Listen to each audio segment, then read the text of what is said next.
ఇక top news చూస్తే భారీ లాభాల్లో ముగిసిన స్టాక్ మార్కెట్లు.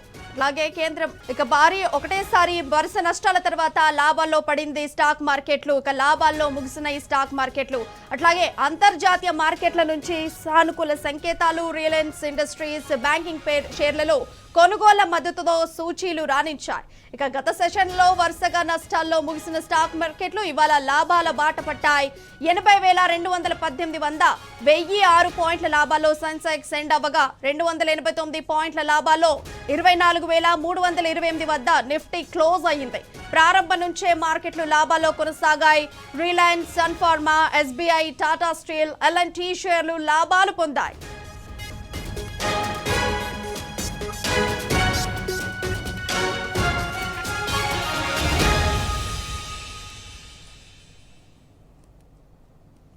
ఇక లాభాల్లో ఉన్నటువంటి స్టాక్ మార్కెట్లకు సంబంధించి మరింత సమాచారం మా ప్రతినిధి యాసర్ ఫోన్ లైన్ ద్వారా అందిస్తారు.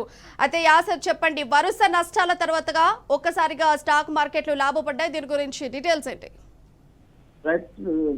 దేశీయ స్టాక్ మార్కెట్ సూచీలు ఇవాళ భారీ లాభాలతో ముగిశాయి. గత వారం నష్టాలు ఉన్న స్టాక్ మార్కెట్ ఇవాళ లాభాలతో ముగించాయని చెప్పొచ్చు. అంతర్జాతీయ మార్కెట్లోని సానుకూల సంకేతాల ప్రభావం మన మార్కెట్లపై స్పష్టంగా కనిపిస్తుంది. దీంతో మార్కెట్లో మిశ్రమ సంకేతాలు ఉన్నప్పటికీ మన సూచీలు బాగా రాణించాయని చెప్పవచ్చు.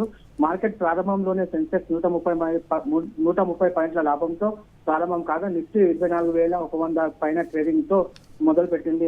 అటు మార్కెట్ ముగిసేసరికి 1000 పైగా సెన్సెక్స్ 2,000 మార్కును దాటింది. అటు నిఫ్టీ 272 పాయింట్లతో 24,000 మార్కును దాటింది. దీన్ని బట్టి చూస్తే అంతర్జాతీయ మార్కెట్ లో మిశ్రమ సంకేతాలు ఉన్నప్పటికీ సూచీలు బాగా రాణించాయని చెప్పొచ్చు. సెన్సెక్స్ 30 అంటే లాభాల్లో చూస్తే సెన్సెక్స్ 30 సూచీలో Reliance Industries, M I M, Sun Pharma, IndusInd Bank, Airtel, SBI, Bharat Airtel, Tata Steel, NTPC, Axis Bank షేర్లు భారీ లాభాల్లో ట్రేడ్ అయ్యాయని చెప్పొచ్చు. అటు నష్టాల విషయానికి వస్తే HCL technology, Maruti Suzuki, Asian paints, Nestle India, UltraTech cement, Bajaj finance షేర్లు నష్టాలను చవి చూశాయని చెప్పొచ్చు.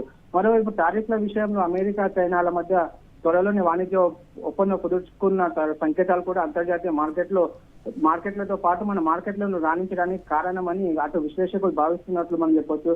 అటు మన దేశ విషయానికి వస్తే పహల్గామ్ ఉగ్రదాడి ఘటనతో భారత్, పాకిస్తాన్ మధ్య ఉద్రిక్తతలు తలెత్తొచ్చాయనే భయాలు ఓవైపు కొనసాగుతున్న ఆ అంతర్జాతీయ మార్కెట్ల నుంచి పాజిటివ్ సంకేతాలు, డాలర్ బలహీనపడడం, క్రూడ్ ఆయిల్ ధరలు $66 నుంచి $67 మధ్య ట్రేడ్ అవుతుండడం వంటి మన మార్కెట్లో రాణించడానికి అనుకూలంగా ఉన్నాయని చెప్పొచ్చు ప్రియ.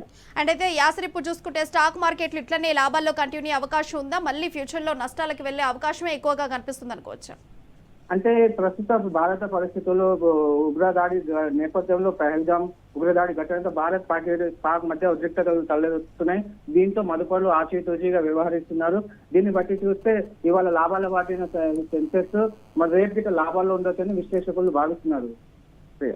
Right sir, thank you. మొత్తంగా చూసుకుంటే స్టాక్ మార్కెట్లు భారీ లాభాల్లో ముగిశాయి. వరుస నష్టాల తర్వాత ఇప్పుడు లాభపడింది స్టాక్ మార్కెట్లు. అట్లాగే 1006 పాయింట్ల లాభంతో 80,218 వద్ద సెన్సెక్స్ ముగిసింది. అట్లాగే 24,328 వద్ద 289 పాయింట్లు లాభపడింది నిఫ్టీ.